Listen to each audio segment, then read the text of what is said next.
This is Smoking Out the Closet. Now, here are your hosts, Alex and Rayven Greer.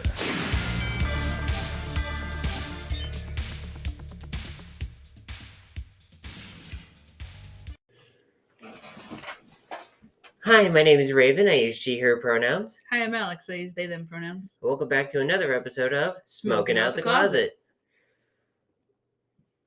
Oh, sorry, I had a burp there. So I guess a little intro just for new listeners, because we've been getting a lot of new listeners lately.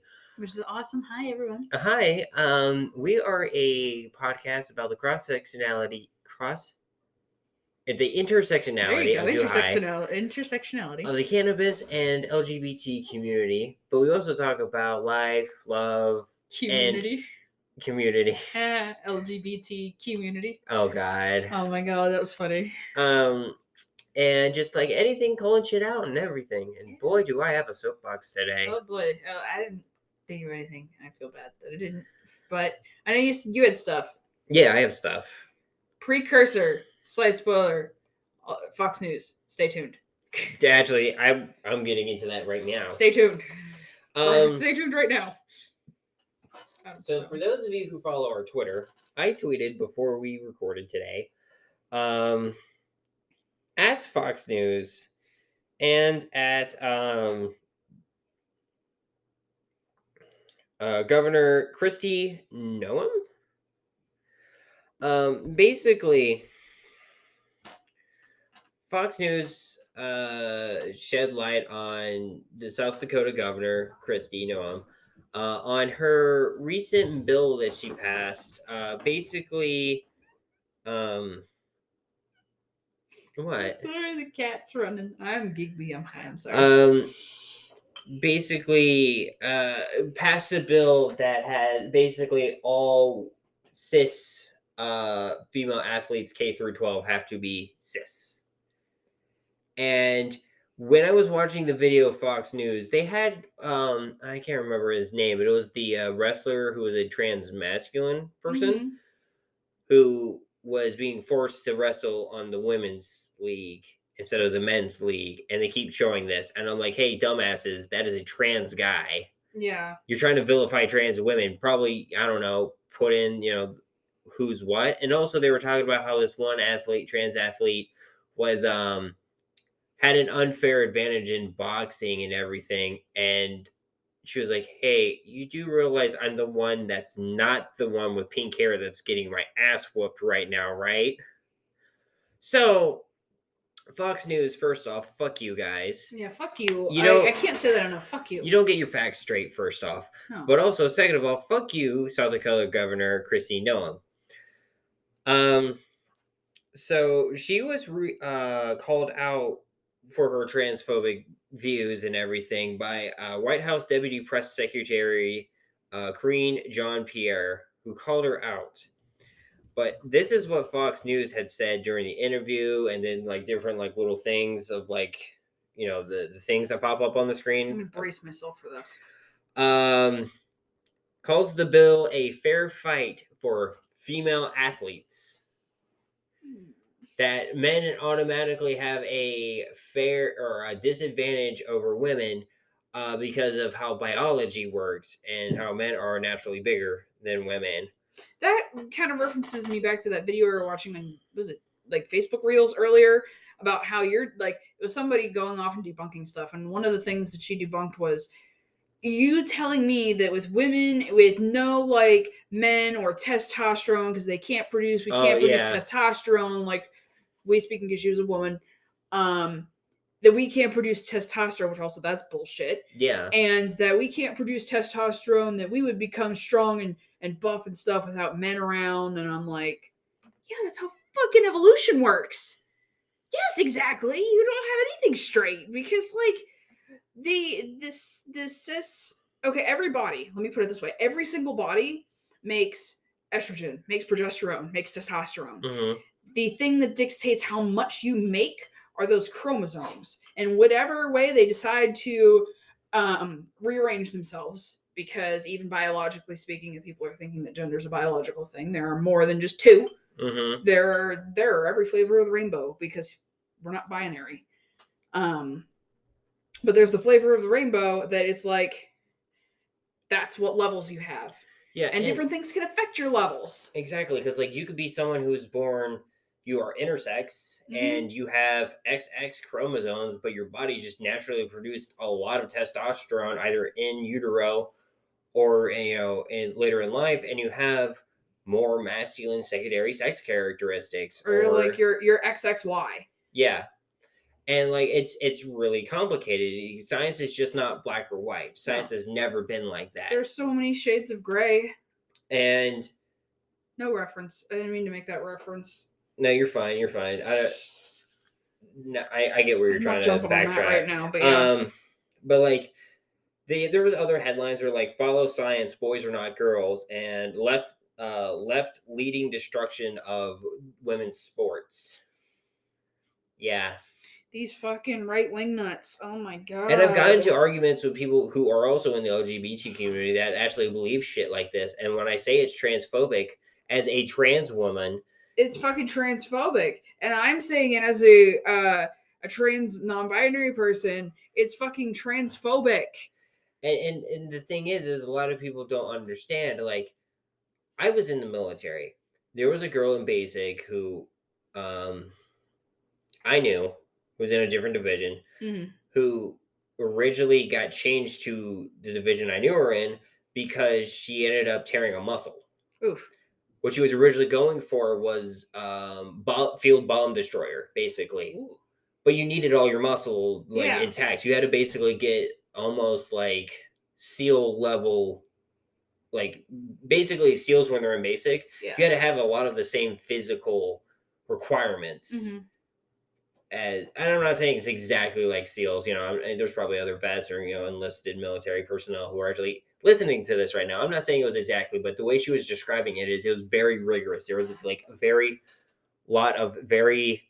she couldn't have any surgery. She couldn't have like any like broken bones or anything. She tore a muscle in her glutes. And it was a major, it wasn't like the maximus gluteus. Like it was in her butt, basically, if I remember correctly. Sprained her butt. But because she tore the muscle, she had to get it surgically fixed. That bumped her out of having to be a bomb diffuser. Yeah. But when I looked at her doing PT, more sit-ups than most of the guys, more pull-ups than most of the guys, ran faster, and did more push-ups. She did a lot more than some of the guys that I knew. Holy shit.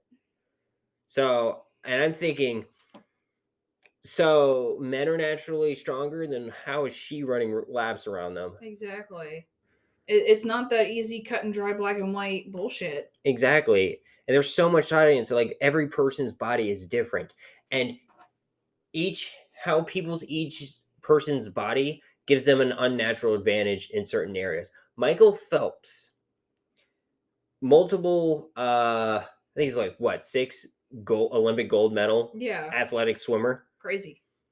Has a natural unfair advantage because his lungs are larger than most people's naturally, and his feet are longer. Yeah. So he's able to hold his breath longer, and his feet are able to allow him to swim faster. Yeah. He naturally has an unfair advantage against other male athletes. Yeah. And you're not going to put him in his own fucking category, the Michael Phelps category? Yeah, like that's what you're fucking doing here. You're splitting fucking hairs is what you're doing. And a lot of people like don't understand is like when you're on hormone blockers, when you get rid of certain aspects of the body through surgery, through gender confirmation surgery, you start producing a lot of the testosterone in your body. Like when you have bottom surgery, the testicles are a major factor of producing testosterone in the body, other than the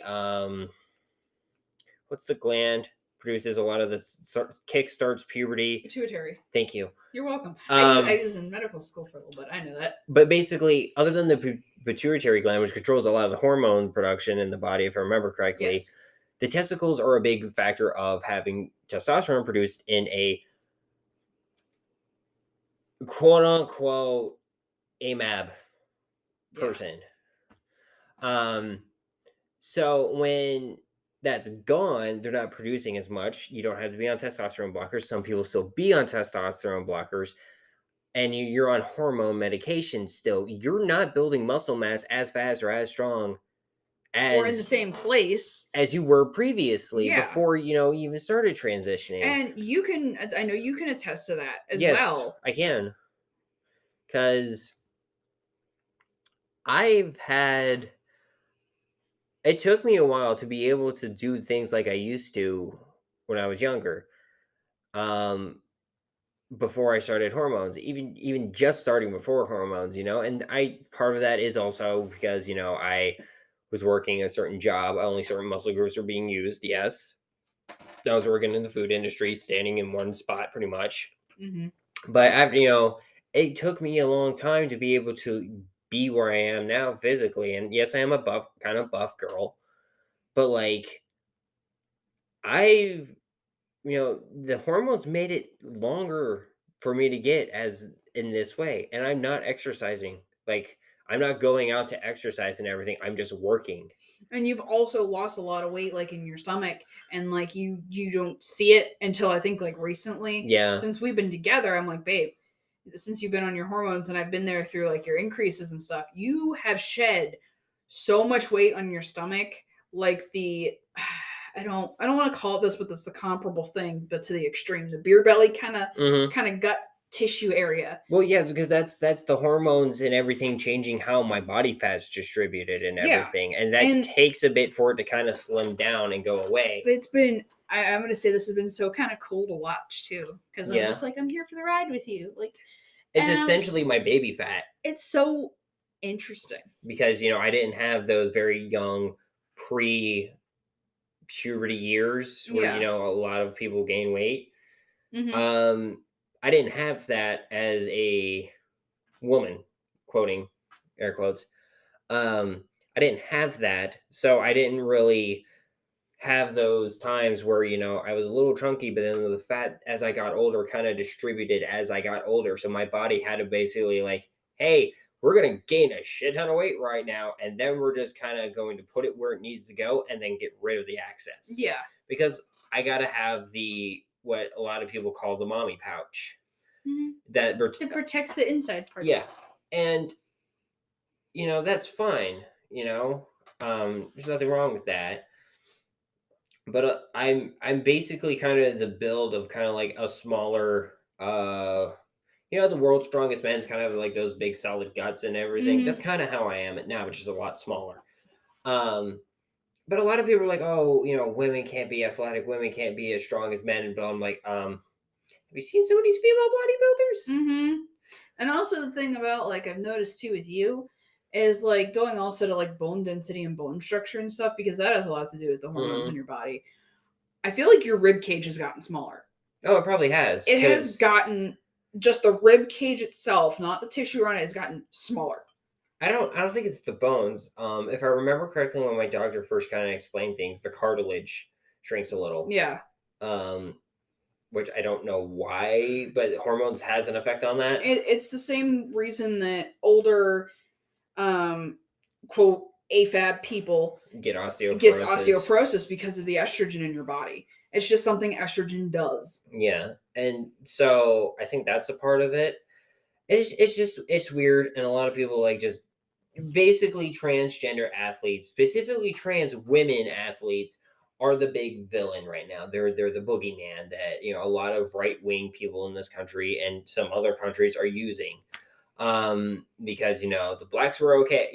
We got over African American people, we got over gay people, we got over some trans people. Now we just got to go trans people in this very specific field. Like they're splitting freaking hairs. They always have to have a quote unquote bad guy. But here's the thing that I don't get is it's always trans women that get vilified, but trans men get basically completely ignored. Yeah, and like I want to say they're lucky in that regard. I mean, obviously they do get some hate. They do get, bigotry towards them, but it's not as much as the mass media hysteria that is in this country like there is for trans women. The whole Caitlyn Jenner thing. When I was growing up, my first exposure to a trans person, and I lived in that right-wing nut society of, and I'm like, they're just a person. Mm-hmm. There's nothing wrong with this. And I was like, why are you guys being so like unknowing or unneedingly hostile and afraid or ignorant. And here's my issue, right? Is when companies start doing like I think Tampax had a commercial or something like that. The tampon brand, and they were like, for those for people who bleed, for people who have their periods, being very gender neutral with that. Yeah, and I love that. And a lot of people were like, "Oh, see, this is what transgender women are doing," and transgender women are like, "This does not apply to me." No. Just like when you go to the emergency room and they're like, "When was your last period?" And you're like, "Never." And they're Never. like, "What? And you are how old?" And I'm like, "I don't have a uterus."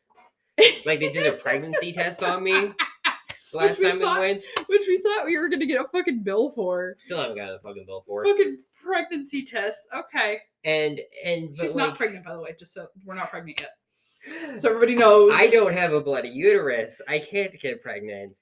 But it's to include trans men because some of them aren't on strong enough testosterone. They're not they don't want to be on testosterone, and they still get periods.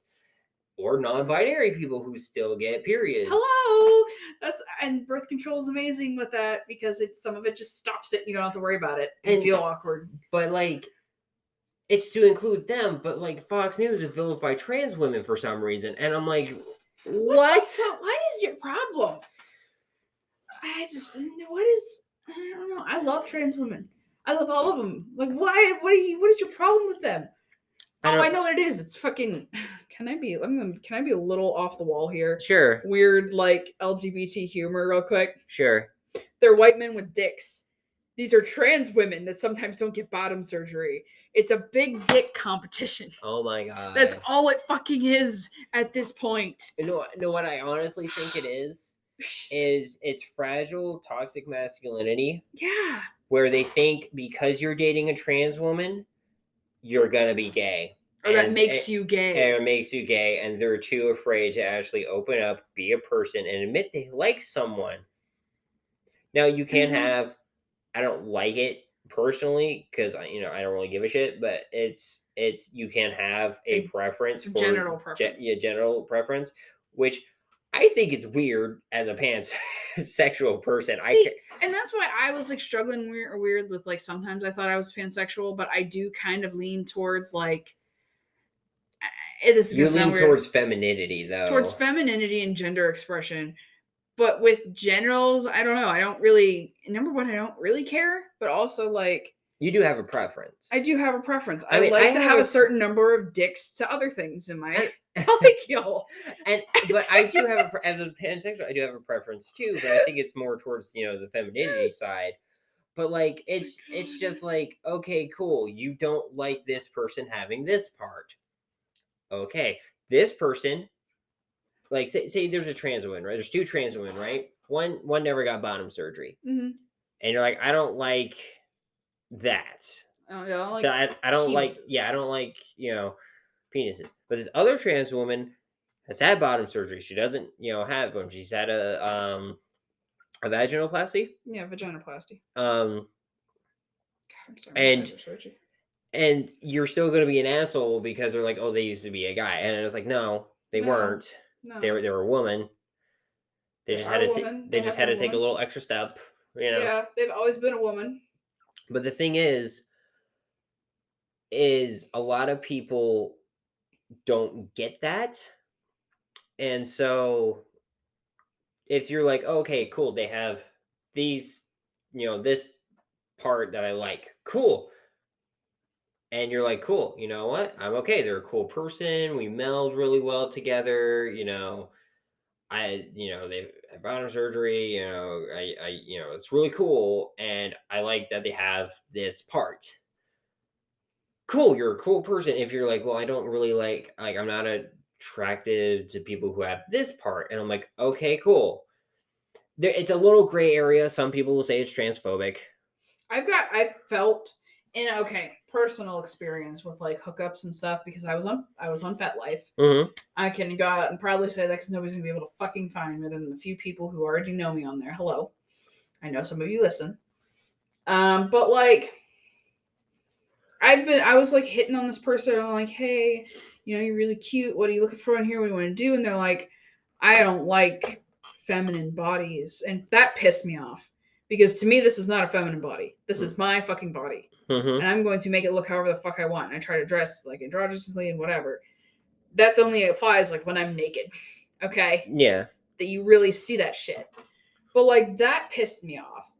And they were like, oh, yeah, I have like a genital preference and I don't like that, which okay, I get that. But you could have just said that, not a feminine body. Yeah. Like, and like there's people who are going to say that like having a genital preference is transphobic. Like I said, take whatever we say with a grain of salt. We're not experts. I don't claim to be an expert. I just speaking as me as a trans woman and you as a non-binary person. trans person. That you just this is stuff that's happened to us. Yeah, and so there's a good way to kind of be like, okay. Like there was when I was more active on TikTok, there was another non-binary person who also said, you know, hey, it's okay. You can like XY part. And if this person happens to have XZ part and you're like, no, kind of thing, that's fine. That's like saying like, okay, I think that probably the better way was like, I like people, like me personally, I like brunettes. I like people with black or brown hair. Like my natural hair color. Yeah, like your natural hair color. That you never see anymore. You like gingers. I like gingers and blondes. So it's kind of in that same world. You know, could you go out and date could I go out and find someone that I really mesh with who happens to be blonde?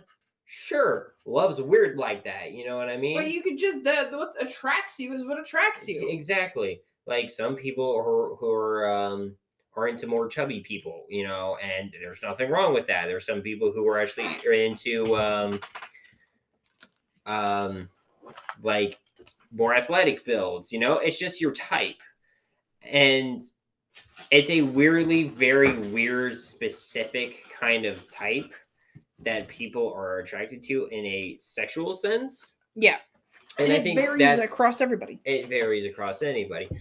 And I think that's the weird thing when it comes down to genital preference is why'd you turn your tea away like it was going to go like a soda? It's iced tea. I'm high. God, have I had Turner's High yet? No. Oh, buddy. Oh. Okay. Not sponsored, but Alex Please send me money. I love you guys. I love your chocolate milk too. Loves Turner's iced tea. I don't get why. Not sponsored, but here let me give you a quick little side tangent about Turner's iced tea. It tastes good. High. Turner's iced tea. Your Southern style tea is an insult to Southern tea. First off, you made it peach. You made peach tea. First off, that is another style peach. You know, peach tea is not Southern style tea. That's just peach tea. It's not inherently Southern. For some reason, us Yankees think it's inherently Southern. Because it's Atlanta, Georgia. Yeah, it's fucking not. Second of all, why the hell do you fuckers put your sugar in cold? Yeah. I can taste that. I can also taste how you brew it over ice. Yeah. You shock the black tea when you brew it. Stop At least in the Southern. I don't taste it as much in like the standard. Oh, I taste it. But like I can tell that they've sugared it cold. And also they have a very specific kind of distilled water or like some sort of reverse osmosis sort of water. Yeah, it's a very specific flavor. It's Pittsburgh City water. Ask what it is. It's downtown Pittsburgh City water. No, you gotta have in your iced tea. You gotta have mineral water. This is just downtown City Inns or water. I don't know what to talk about. Would you? So Finn's trying to get a bug. Bugs. I saw him in the fucking. It's a stink bug, and I saw him in the reflection of the door. I've been watching him this whole time. But anyway, going back to the Fox News thing. Fuck you guys. Fuck you, right up your ass, Fox News. There is science that actually backs up. Like, we don't fully understand everything yet of why transgender people are who they are. But there is some scientific evidence. Like, my brain is not exactly the same as a mad person's brain. Our section evolution professor at Penn State. Yep. Oh my God, I loved his class. God, he attracted to. Yeah, he was. But there is scientific evidence that shows, like, with CT brain scans, that transgender women's brains are more similar to that to women's brains with the way the scans are showing. This cat.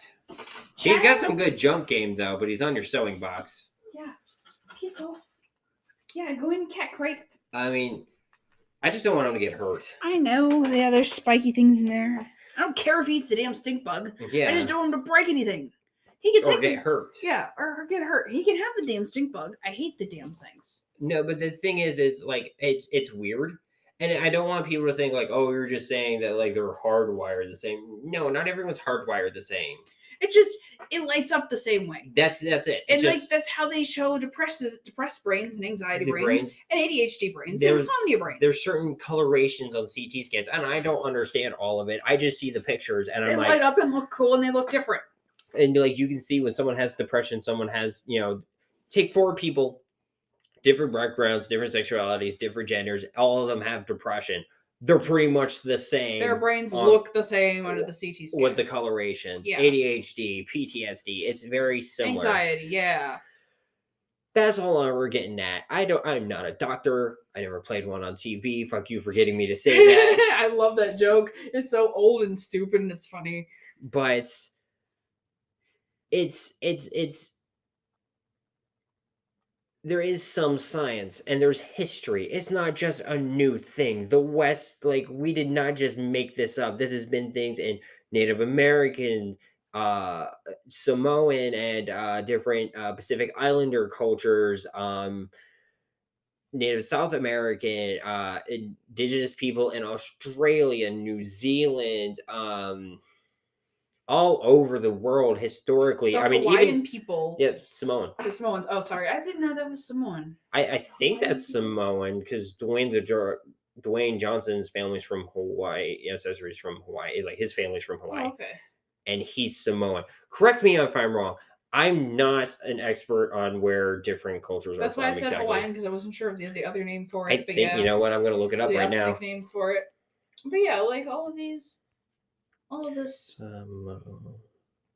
There have been people who are called two-spirited who have the amounts of both energies with them, or like people. Samoa, officially the independent state of Samoa until 1997, known as Western Samoa, is a Polynesian island country consisting of 2 main islands. What is the sorry? It's okay. I was like interested though, so I stopped. But yeah, like the trans-spirited, or like 2 spirits, or some places have so many different genders and there are so many words for it. Like this is not a new thing. Like the right-wing nuts think it is. It's not. Read a history book, a good one, not a whitewashed one. Read a good one. Okay. The traditional name of Hawaiian people is Kanaka Maoli. Maoli? Yeah. Kanakamaoli is the name of the indigenous Polynesian people of the Hawaiian Islands. Mm-hmm. So we learned something together today. I was mixing up Samoan and Maoli. And like I said, I'm not an expert. Mm-hmm. I know Aborigine is from Africa or Australia. Sorry. I'm high. You are high. The A's are hard. Yeah. Like I said, Alabama. Even sober, I mix up things like 2 G's and or like George. I mean, Gary. Like the 2. The Alabama and Arkansas. Arkansas, because I couldn't remember there was more than one fucking state that had an A name with it. But like. That shit. But like, there's evidence in Greek culture, ancient Greece, like pre and post Homer, of basically transgender people. The fucking sculptures. There are some paintings of trans women. Soren showed me that. It's beautiful. It's we get the word hermaphrodite, which I hate that word. Hermaphrodite from their name. It's Hermaphroditos. Yeah. Or something like that. Which was essentially an intersex person. Yeah. But like, yeah, that's an outdated term anymore. Yeah, it really is. They're intersex. Yeah. But that is the origin. That is the etymology of the word. Why intersex became the way it is and what it replaced and where that word came from. Sorry, I gotta scooch around. You're fine. We're getting that time for our break. Yeah, I think that's probably why I'm getting antsy. All right, it's break time. We'll see you guys here shortly. I should probably say goodbye, but I mean, I don't know. It's weird. I don't know what to say before Well, our break. just cancel it. We'll be back. All right, and we are back. Hello. We're squeaking. Oh my goodness. We just had a 30-minute rant basically on Fox News. Fuck you, Fox News. That's ending that. Moving on. Whoopsies. I got good news. Now for something completely different. Nice Monty Python reference. You're welcome. I had my first interview today with a cannabis company. Woo! I'm not gonna give names or anything, just to be on the safe side or anything. But I applied for a dispensary job in the Pittsburgh area, and I had an interview with them today. And it went amazing. I heard the whole thing. It was so cool. It went so well. You were sitting in the Panda Express parking lot. And you just had Panda E. So yeah, that was really cool, and hopefully, fingers crossed, I will be working in the cannabis industry here soon. Heck yeah. Now, in recent news, kind of going back to kind of a little continuation from last week's episode. Yeah, last week's episode. There was an ad that's come out from Weedmaps that was originally supposed to air during the Super Bowl on NBC, and NBC said no. And it's just the kind of thing this ad said was going to happen. So basically, it follows this guy called Brock Ollie, who's basically a broccoli. He's a broccoli emoji. That's what he's trying to portray. He's a broccoli emoji. Yeah. I watched this over your shoulder. And he was basically saying like how he is the guy that's kind of having to jump in the space of cannabis because cannabis can be aired on TV. And it was making fun of like whenever you talk about it in text messages, because it's still federally illegal. Yeah. That you use these emoji to cover up what you're actually talking about. And everybody coming up to him is like, "Hey, how's it going?" Or like, and it's like the hand motion of the smoking your joint, you know? Or like, "Let's hotbox this room" or shit. And he's like, "I'm fucking broccoli," and he makes like this little get together with like a flower pot and the maple leaf, and it's like an emoji support room because everybody uses these to talk about pot because you can't talk about pot.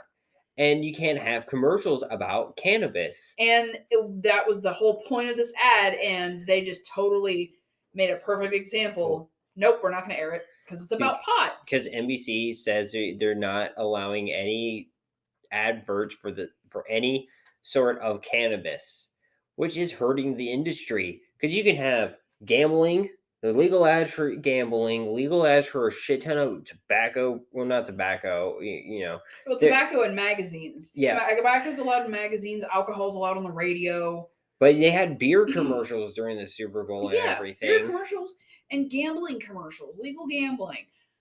What is the difference? Like medical marijuana. Yeah.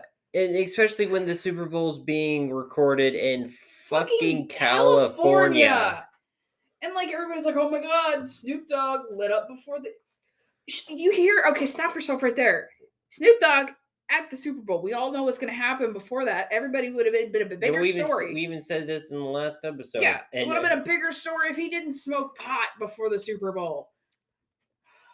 Damn. But and I thought, like Weedmaps had a really cool commercial. It was very smart. It was very Super Bowl-esque commercial too.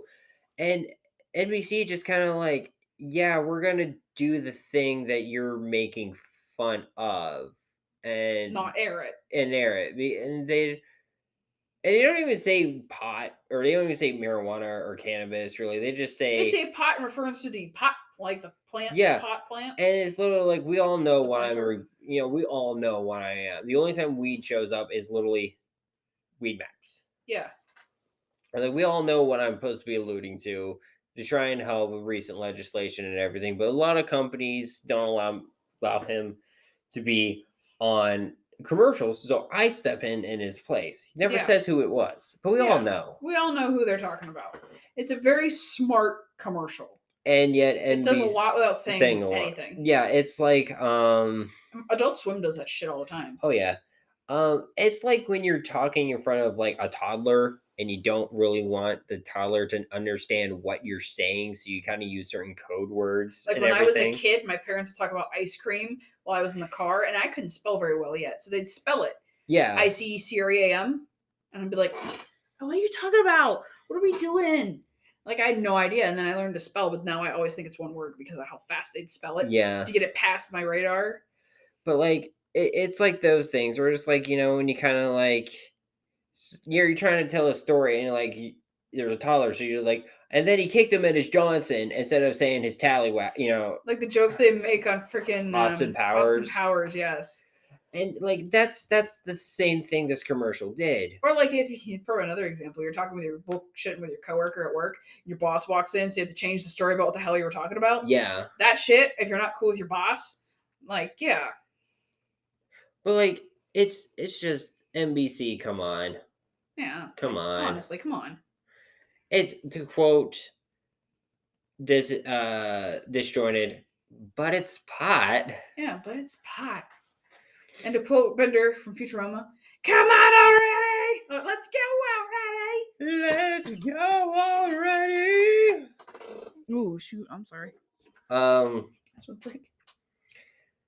So, there are a couple articles I kind of wanted to skim over. Oh, wait. So, since we're going back to we're revisiting. Sorry, I just took a really big drink. Since we're revisiting last week's episode real briefly, I have an update about The Sims. Oh yeah. So I know I had talked about The Sims and their new wedding stories thing that's coming out. And there were mixed feelings over, are we gonna allow them to just not put it on Russian shelves because there are a bunch of people over there who are LGBT, who want that representation, who like need it really bad. And people who just like The Sims altogether. And people who just love The Sims. And the people who love The Sims, like me, I grew up with The Sims. I remember playing The Sims 1. I've been there since the beginning. It was a place for me to be myself. Mm-hmm. And I loved that because I wasn't really allowed to be myself much as a kid. But like it let me be myself. And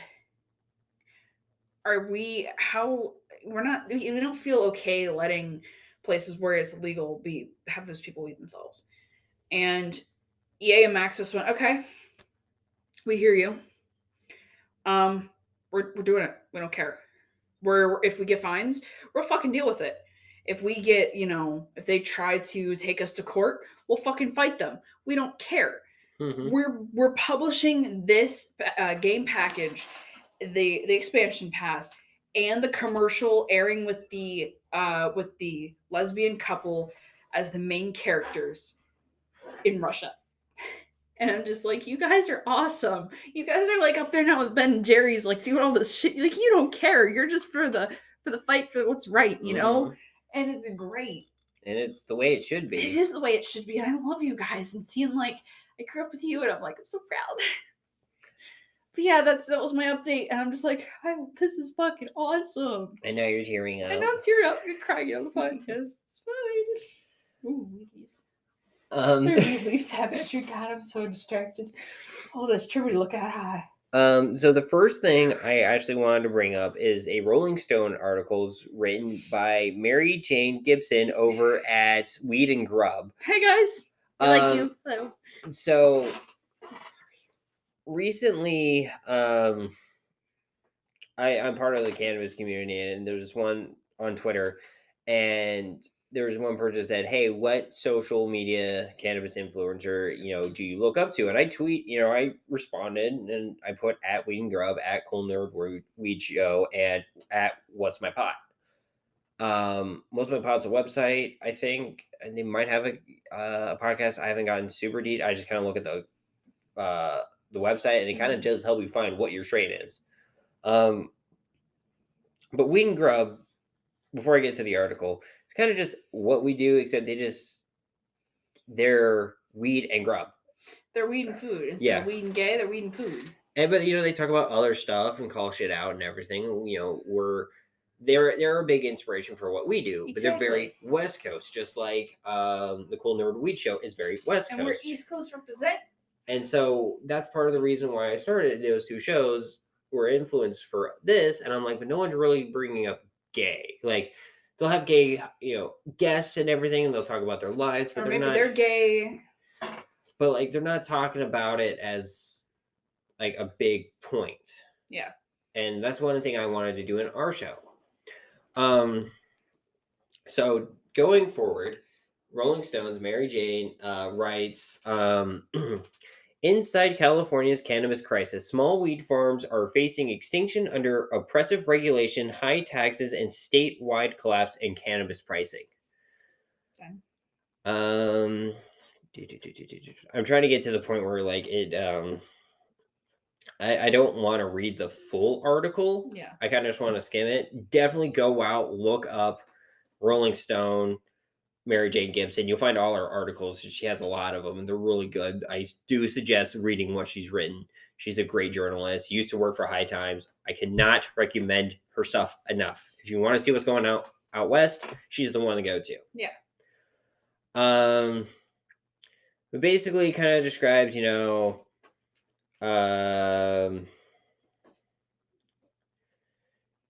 ready for the Cannabis Cup or the Emerald Cup Harvest Ball in Santa Rosa, California. They're waiting to get into a makeshift dispensary for the popular cannabis brand cookies, housed in a magnificent geodesk dome packaged with display cases full of buds, concentrates, vape cartridges, seeds, and more for sale.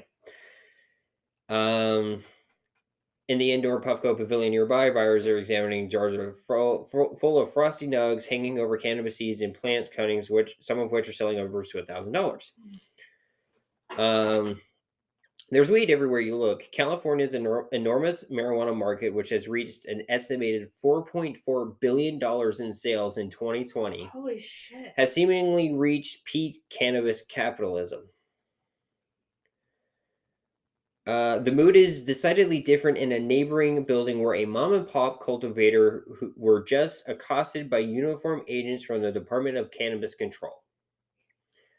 Now, if you don't know what that is, the Department of Cannabis Control is in a lot of different states where either medical or recreational adult use cannabis is in. PA has it. They're the ones that actually are the reason why we had the big recall recently. Mm-hmm. The Department of Cannabis Control is kind of like the FD or AFT, alcohol, firearm, and tobacco. Okay, I thought you were going for like the FDA for like food. That's what you were getting into. But like they're like the Bureau of AFT or alcohol, firearms, and tobacco, but specifically just with cannabis. And some of them are very strict, some are a little more loose. Some of them are very in the pockets of a lot of greedy corporations. And unfortunately, I feel like California is getting there because of this article. It shows me this ugly truth. Accosted by uniformed agents from the Department of Cannabis Control moments before they entered the room, clad in olive green jackets and navy caps, going around each of the booths, which were given to 27 grows for free as part of the Cup's small farm initiative. And instead, they put away an actual marijuana on display, since small farms don't have retail licenses, which cost upwards of $100,000 a year. Event organizers had told them that they were permitted to show flower samples at their table and direct buyers to nearby dispensary booths for purchases, which is a good loop around. Like, hey, we sell to this dispensary. You have to go there because I don't have a license to sell. But that's bullshit. Yeah, that they can't just sell from their farm at one of these fairs. And that's the thing is a lot of these, and there's other organizations, different industries as well too. But like, if I want to go out and start a fucking restaurant, I can go out and start a fucking restaurant, and I don't have to spend an arm and a leg to get the permits. I already have my ServSafe, which costs like $80 between the test and getting the certification. It's about $80. Yeah, with the book. Yeah, that's what I got paid. That's what my company paid for me before to do. The building. And then I just have to get health inspected, which they're going to do anyway. I don't pay for that. The government does that crap. Like, all I have to do is make sure I pay for the chemicals and all the other stuff, and I have a business license and a permit to sell stuff, right? Yeah. But it's not that ridiculously high to do. Because say if you wanted to sell alcohol in the state of Pennsylvania too, go get your liquor license. That costs how much? And that's like a lifetime liquor license. That shit gets attached to the property when it gets resold. And that's the thing. but they're not that ridiculous. They're not $100,000 a year. No. We just have a bunch of weird loophole ass laws. You're not supposed to have liquor this close to this, or fucking adult store close to a high school. But that's the thing, is these businesses are everywhere. Mhm. And yes, there are some big contenders. McDonald's inspired brands who owns like Arby's and Buffalo Wild Wings, Yum Corporation with Taco Bell, Pizza Hut, KFC. There are these big league companies and chains and everything and corporations, yes. But you can still open up your own fucking restaurant. Yeah. You could still open up your own fucking video game store and Even, like resell. And even though you're going against like giants like GameStop or like GameFly, fucking like out here in Pittsburgh, the Exchange, like places like that. But if I wanted to open up these places, that's fine. Even in California, if we wanted to open up these places, that's fine. But that's the thing, is a lot of Republicans argue that, you know, hey, we need to save mom and pop shops because they do make a decent portion of the job industry. Yeah. At least, like, I think it's like what, 40% at least. That's a decent fucking chunk. And we can't continue to make this cannabis industry grow if we are not allowing mom and pop companies to get up and start and be able to be giants like McDonald's started. And that's the same thing with like one thing I kind of respect about State College. They don't let big, really, really, really big businesses downtown. Mm-hmm. Downtown State College is all small businesses. No, it's not. No? They're owned by two. They're owned by two. McDonald's, but like Dante's. Okay, fuck Dante's. I'm talking like the craft stores, the like pen and paper stores, the toy store that's down there. Oh yeah, like shit like that. They don't allow a monopoly of the downtown area. Yeah, that is, I like that. There's one thing about State College, I'm like, good on them, but like also fuck Penn State for buying everything. Yeah, that's another episode because we can go on another 30-minute tirade about just Penn State alone. Ugh.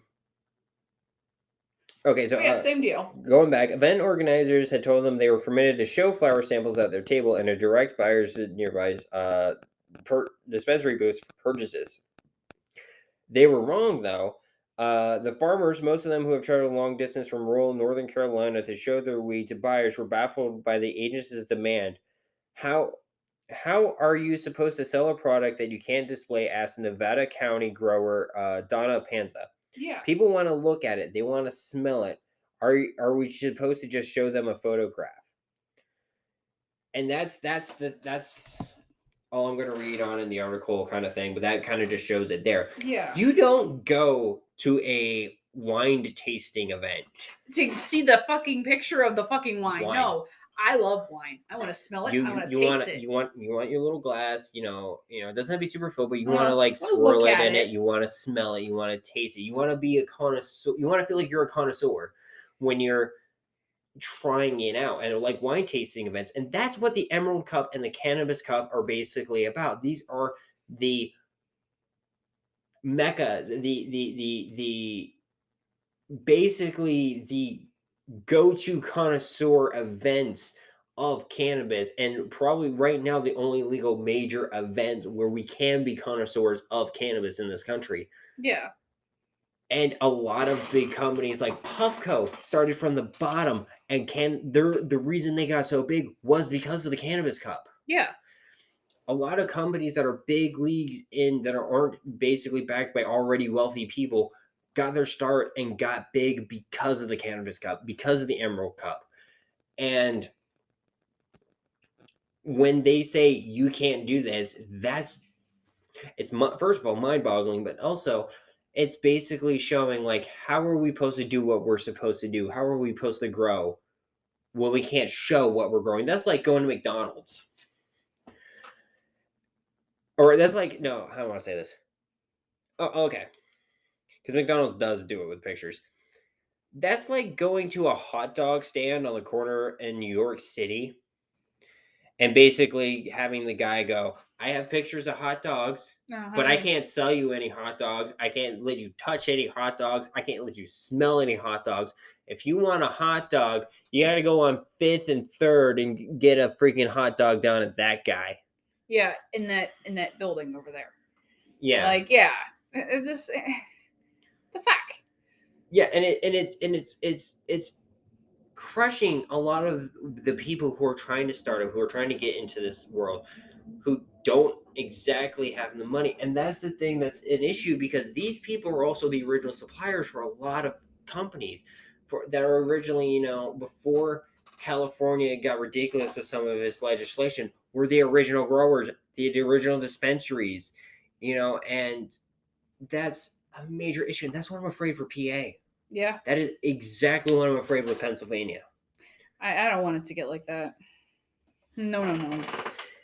And Sorry. no, you're good. It is basically, hey, we're gonna basically make this so only the super wealthy can afford it. And if you didn't get wealthy before this, well, you're shit out of luck. Yeah, sucks to be you. And that's why, like, when they do all these tests, and I've said it before on the show, that is bullshit. We need the Colorado approach. Colorado has its issues as well, but it's Does not. it? They're not as prevalent. You don't hear about this shit all the time. You don't. I don't think there's a lot of people talking about it as much as Colorado. But I feel like Colorado is kind of more laid back with a lot of stuff. That's what I'm saying. We need to be like Colorado. We just need to be laid back and chill. No, what we need to be is going to sound really weird. We need to be like Mississippi and their inspections of vehicles. Wow, how do they do that? When I was a kid, it was basically if the car fucking ran. Yeah, I mean, that's the way it should be. Fucking Pennsylvania's inspection laws piss me off. Have you ever seen a truck in Mississippi? It literally could be just fucking falling apart. It literally could just be a frame with an engine attached to it. That's a fucking vehicle. That was the joke back then. I don't even know if they're still like that. You got to think it's been over 20 years since I lived in Mississippi. The joke in Pennsylvania is why have a roadworthy car when the roads are not car worthy? Case in point, the big ass pothole you ran into today. Jesus fucking that thing was as big as my fucking tire. I didn't see it till I was up on the damn thing, pulling out a golden growl.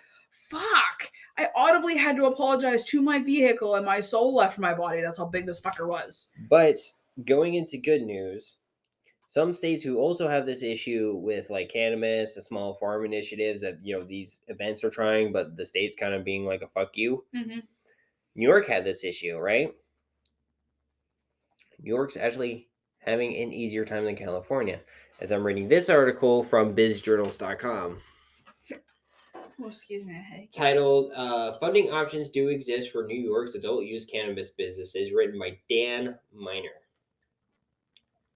New York State's $200 million proposal to support community-based marijuana entrepreneurs is an exciting concept with a few public details. Where the fuck did the rest of the article go? Was it like a, hey, you need to subscribe now? Yeah. Oh, God. There's a way to get around that. I can't remember, and it's a lot easier to do on your computer. Oh, fuck, I hate those things. Like, hey, I just refreshed. Okay. Damn it. You open an incognito browser. No, it's not. Basically, there was, and I feel bad. I'm sorry, guys, that it's not letting me actually freaking read it. But basically, there's companies like Vangst, VANGST, New York itself, basically all these other companies who are also kind of like being like, hey, different community raised, or websites, kind of like Kickstarter almost. Yeah. Basically being like, hey, there's ways you can get this money, and there's ways we can help you get these money and everything to kind of help with these, basically legislation hurdles you have to deal with and the red tape. There are options in New York City. And I feel bad because I was going to read all these options, and now I can't freaking look at it. A fucking paywall of $7. I'm not paying for that for one article. No. You're never going to read the rest of the fucking website ever again. No, I should have just written it down. Unless wrote it down. Unless it's like Pittsburgh Post Gazette and I'm going to read it every fucking day. No, I don't care. But basically, look, there are options. And I haven't heard anything about that in California. Mm-mm. Like, there are big groups in California that are trying to, equity groups and everything that are trying to get certain people, help them, and they raise money for them and help them do all the legal stuff. Mm-hmm. But that's just, a slice. There's more to it. And what if you don't qualify for these groups and everything, right? And it's just, I think there needs to be more in California. Like, New York is probably proportional for New York size, because New York is a very young, budding legal market. Mm-hmm. California's legal market's been a few years now. Yeah. Pretty decent time. So, I mean,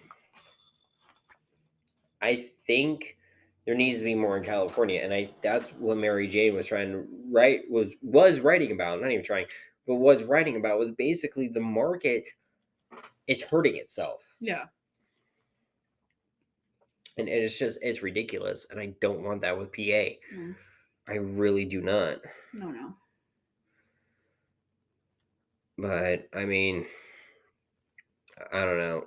It's one of those things where, like, greed. It boils down to greed. Oh, sorry. Oh, Jesus. Yeah, it's fucking greed. Sorry, I didn't mean to yawn in everybody's ears. It's all right. But and that's the thing where, like, I always hear in every podcast that's based in California that talks about weed is there's a lot of legal bullcrap hurdles that there should not be. Either start your own cannabis industry to keep it running or to keep up with the ever-changing legislation landscape. And that's why there are some states that are taking a lot longer because they don't want that bullshit to try to fix it. That's why New Jersey's taking longer. They don't want to try to have to fix it down the road. They want to do it right the fucking first time. Mm-hmm. Which is good. So, like, there is one thing you did want to bring about. You talked about it a little bit, and I don't have the article or anything, but to follow up on the hearings about Pennsylvania going recreational based, there is a memo that has gone out shit. now. Yeah, that shit. Not set in stone, but there's an issue with this. What's his name? I'm going to flip back to my older notes. What's his nuts? Not last episode, but the episode before it. Mike Reagan has wrote a memo basically about all the hearings and everything that we've had so far.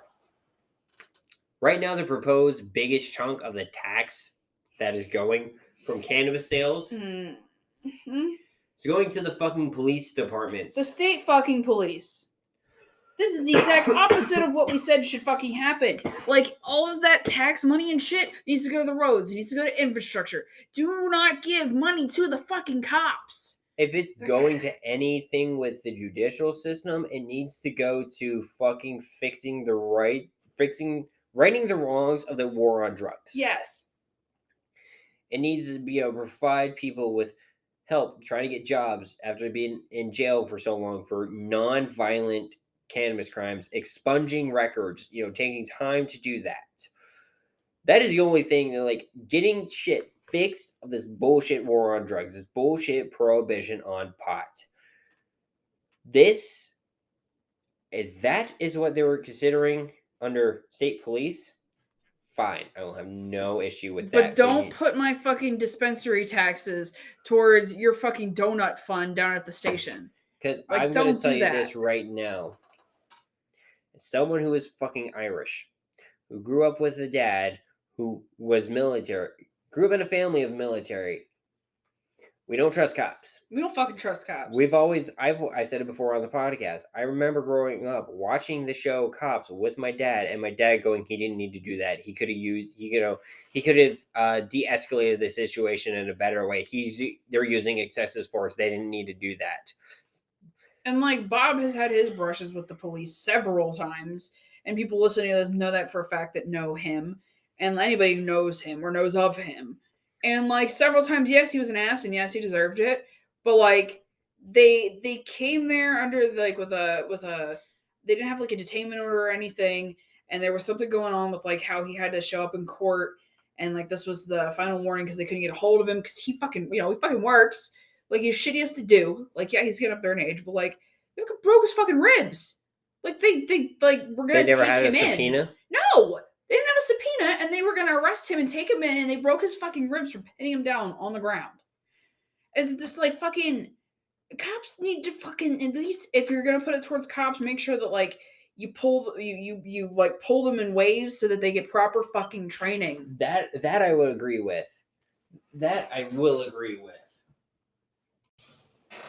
But no, like if they're going to the state police, it needs to be so they have longer, better training programs where they can properly train to not mistake a firearm for a taser. Or taser for a firearm, I mean? Yeah, Not mistake a fucking taser for a basically, firearm. go for your taser and accidentally grab your firearm and shoot someone with it. Yeah, like, the fuck? Because it's very obvious when you aim. Oh, no, I thought you were going for somebody had a taser and they thought it was a gun and they shot them. Or that too. That shit? That too, like, Ugh. or mistake a Nerf gun for an actual firearm. Yeah. No, there's a lady who got arrested who was a cop who only got 2 years in jail. I can't remember her name off the top of my head. But basically, she shot a guy who shot someone, and her legal defense was she was going for her taser and accidentally grabbed the wrong weapon. There are two fucking completely different handles. 2 different handles, 2 different sides of your belt, 2 different very distinct color. One has actually his own name. It is known as gun steel gray. The other one is bright fucking yellow. Yeah, like, what the fuck? That's just a fucking bullshit excuse if I ever fucking heard one. Yeah. Trying to And wheedle she your only way out got of 2 that years shit. instead of the 8-year minimum. But they need to be for, if they're going to do it for state police, it needs to be for better training. She white cup? Yeah. Of course. Better training, better pizza, Papa John's. Jesus Christ. Sorry, oh my God. Sorry. It popped on my head and I started giggling and I had to say it. No, but it needs to be. Get off the table. It needs to be for better training, so they know how to de-escalate a situation without the use of a firearm. They need to have better firearm training, so if they're going to take someone down, to be in a less lethal way. Yeah, non-lethal takedowns. Those are a thing. Like, if someone is running and you have no other option, then shoot them. Shoot them in the fucking leg or the arm. Go for a kneecap. Like, Drop him to the ground. No, don't do the kneecap. Don't do the kneecap. Because you'll hit the ephemeral artery and then they'll bleed out to death. Oh shit. Well then, yeah, go for like your shin. Go for a shin. But go for an ankle. But like, if they have a gun on you, shoot the fucking shoulder. Shoot the shoulder that they're holding the gun with. Yeah, they're gonna drop it. Like, don't go for a headshot. You know, there are things called beanbag rounds too. I mean, they fucking hurt. Don't get me wrong, they hurt. And if you're too close, they will kill you. Those rubber bullets. Yeah. If you're too close, they'll kill somebody. Shoot them with one of those. Yeah. Like, you have them. Or just do non-lethal thing. Like, and they need to learn how to de-escalate, because that is a big thing. You need to know to de-escalate, properly identify your targets. That too. Yeah, because you had to do that in the fucking. Yeah. Yeah, when you were in the service. Every branch has to do that. If they're going to be, like, especially grunts and infantrymen, if you're going to be on the front lines, you need to know who your target is, confirm your target, and ensure that who you're killing is who you're killing. Yeah. Like, if you're in a combat situation and you're trying to de-escalate a situation, say, like, you're in a foreign country, you don't speak the language. It's probably just some farmer. You don't know who they are, right? Mm-hmm. They're trying to defend their land from the people you're trying to fight off. You're basically sent over there to protect that farmer from, like, this big bag, like, say, ISIS, But right? the farmer doesn't know who the hell you are. Farmer doesn't speak English. Yeah.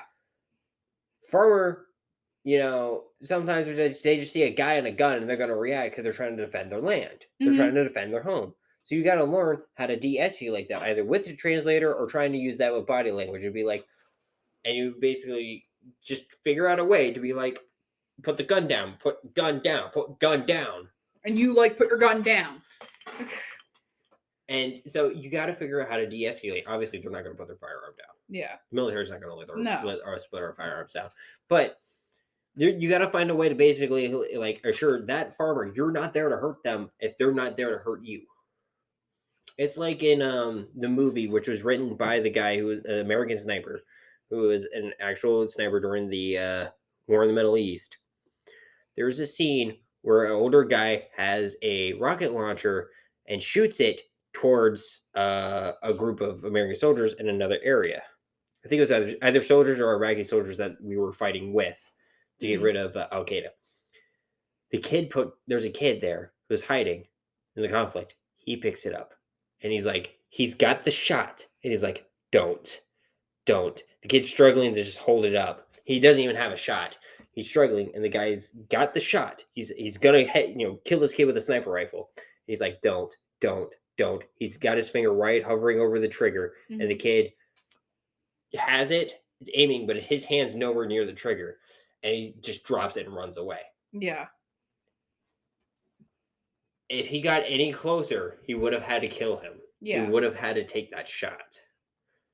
But because he took the time to assess, to actually focus and see what the kid was doing. And pay attention to what was going on. He didn't kill a kid. He didn't kill an innocent life. Like when the cops in Penn State did a wellness check on that kid. Yeah, who had a knife. He could have been making a sandwich. He could have been trying to kill himself. Trying to kill himself, yeah. You don't know what was going on there. Because you just burst in and were like, hey. And he's got a weapon, kill him. Yeah. He's a black guy with a weapon. Fucking, it's bullshit. It really is. And so, if any of you fucking legislators out there are listening, I highly doubt you are. But if you are, if this is going to the police, make sure it's going to police reform. Yeah. And training. If I had to spend 2 months just to get into the Navy, to be able to know what I'm supposed to be doing, to handle a firearm correctly, to learn how to de-escalate situations and everything, and the Marines, it's a lot longer, then you need to make the police academy longer than a 2 to 3 week program. Yeah. If any branch of the armed services needs to fucking do it, the fucking police need to as well. Because I will tell you this right now, if I remember correctly, the crucible the Marines have to go through, which is basically a mock combat situation, is at least a week to 2 weeks long. No wonder people come out there with fucking PTSD. God.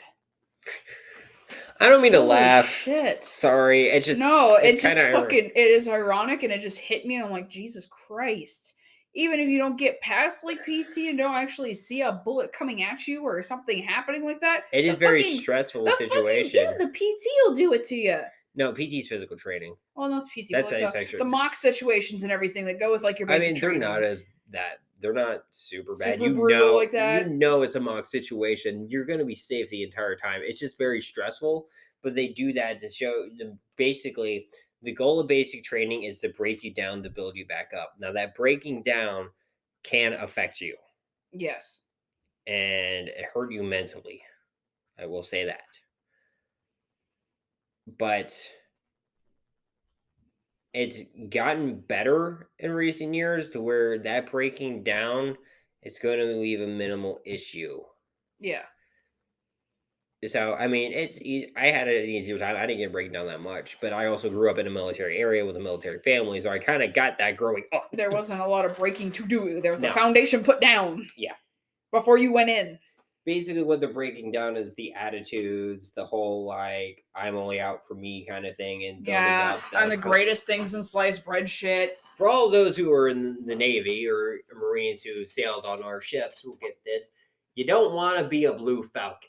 They're trying to beat the Blue Falcon out of you. A Blue Falcon is also known as a Bravo Foxtrot, a buddy fucker. A Blue Falcon is someone who looks out for them. It's the one in your division who steals the food from, who has candy hidden, has snacks hidden, who, in one case when I was in basic, had a vape pen and a copy of Playboy sent in the mail from someone and stashed it in his rack. One of those guys. Yeah, fucking Blue Falcons. And guess what? Not only did he have to PT and got sent to another division, guess who also had to do 100 burpees? All of us. Because of that fuck. Mm-hmm. That's how you end up in the situation with Full Metal Jacket, what we call a blanket party. We never did that in my division, but I would not be surprised if other divisions would have done something like that. You basically, blanket parties, when they're sleeping in their rack, you grab another blanket, pull it taut, two people pull it taut on both ends underneath them, and then you basically take socks rolled up and beat the shit out of them with Jesus it. Christ. Holy crap. Do I think that still happens in the military? No. Well, probably. It probably has happened. I don't doubt that, especially with the Marines. I Yeah. don't fuck with Marines. I mean, I fucked a Marine, but I mean, I don't fuck with Marines like that. I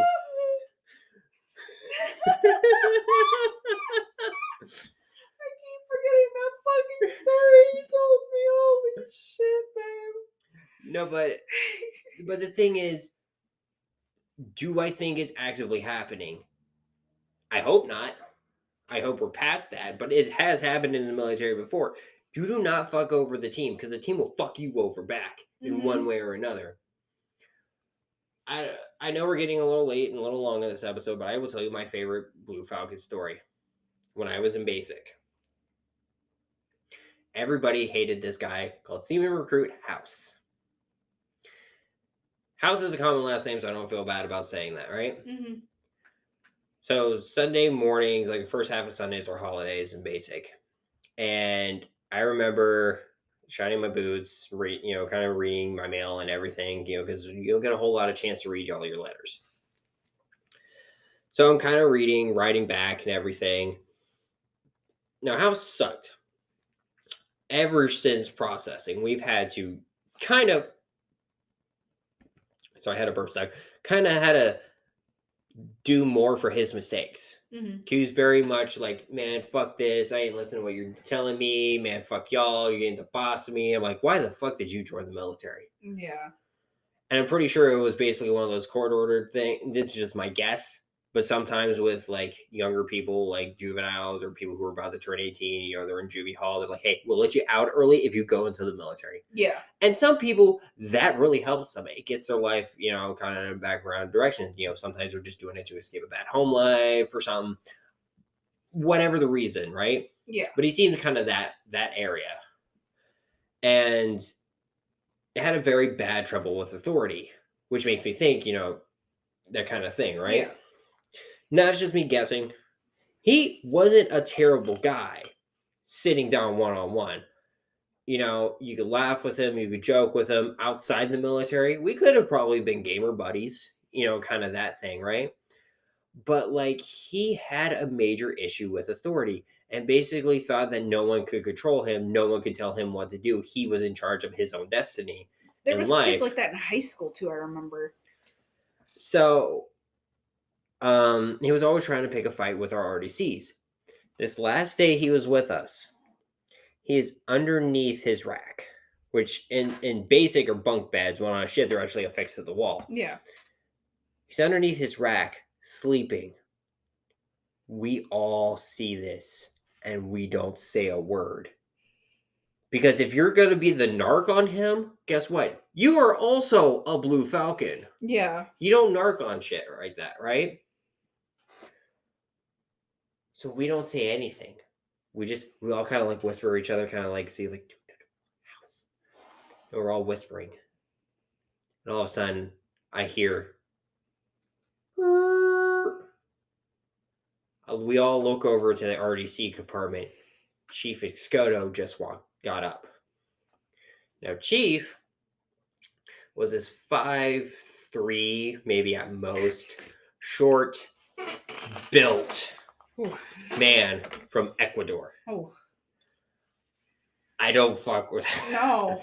He told me he could tell me to jump off a bridge, and I'd say, where? Which one? No. Where? Mm-mm. Where do you want me to land in the water? I'll figure out the rest. Where do you want me to land? He liked me. He would always call me in the RDC compartment because he basically be like, you're an honest recruit. I like you. You don't lie. I want your honest opinion, kind of thing. Yeah. He sees House. He walks over quietly. Mm-hmm. Now, keep in mind, he's still in his full uniform, so combat boots and everything on linoleum floor. Mm. You could hear a pin drop. Everybody's holding their breath. He squats down, gets right next to House's ear underneath the rack, and yells, "Get up, recruits!" He jumps up, smacks his head underneath the rack, which, keep in mind, is metal. And you just hear, boom. No one says anything. Chief grabs his sea bag off the rack, goes, "Pack your shit, you're done." Shit. That's the last time I saw House. But that's the thing. That's one of those things where, like, if you're not going to be a integral part of the team, we're not going to keep you. We're not going to keep you back. Because here's the thing. If you do not, and Chief said this to my second rack mate, because, like, after a certain point we swapped, I kept mine clean. I kept telling him, "Dude, clean your shit. Clean your shit. We're not going to pass." Right? Chief knew that, too. Because this guy didn't pay attention to detail and everything, Chief looked at him straight in the eye. Chief was a boatswain's mate. Basically, the guy who got shit on the top of the ship whenever stuff was, like, airdropped in, kind of like with helicopters and everything. He was the one that was making sure all the cables and stuff were all locked and everything. He's told a story when someone wasn't paying attention. There was another guy who ended up getting caught and choked. Yeah. And they had to kind of cut the line to make sure this guy didn't die. Damn. Chief looked at this guy and was like, if you do not keep this, if you get your shit together." Of course, they didn't swear because, they couldn't swear. So they had, like, this bet between him and my other RDCs. He was like, "If you do not get your ish together, you are going to end up causing someone to lose their life." Yeah. Because those little things add up. If you can't do that shit in the military. You can't do that as a police officer either. No. And so if you do not pay attention to detail, this is something my dad's instilled to me, tried to instill into me, and it finally clicked when I got into the military. Pay attention to detail. Pata. You have to pay attention to the small things, because the small things are also important things. Because if you do not pay attention to the small things, it can snowball and cost someone's life. Yeah. And then the exact thing I feel like they're missing with the police departments, to bring that back into that.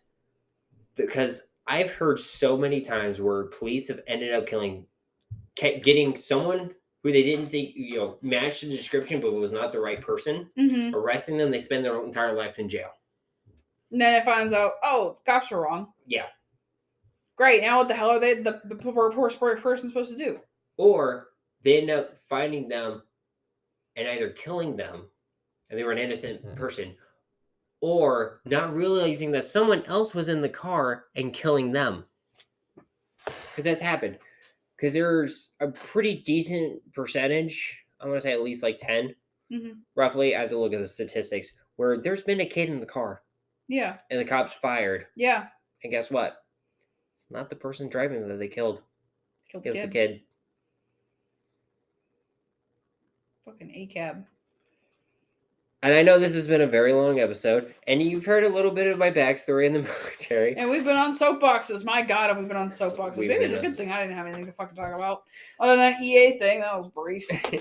I don't really want to talk about my whole military experience on this podcast a whole lot. I mean, I'll share stories here and there, but, like, that might be weird, but I don't know. I don't know. I think that's just going to be that whole topic there is just my military experience. That's that. But what are you doing? That hat thing in that video I saw. God, I'm sorry. I'm still kind of stoned. Fuck. But yeah, I hope that's okay that I talked a little bit about my military experience, just trying to make sure it, like, connected to what I want to see in the police. Yeah, and you have experience with this sort of shit too. Sorry. Ooh. But yeah, I keep losing my train of thought. We should just probably end it here. Yeah. So once again, this has been Smoking Out of the Closet. My name is Rayven. I'm Alex. And we'll see you guys in the next episode. Bye-bye. Bye.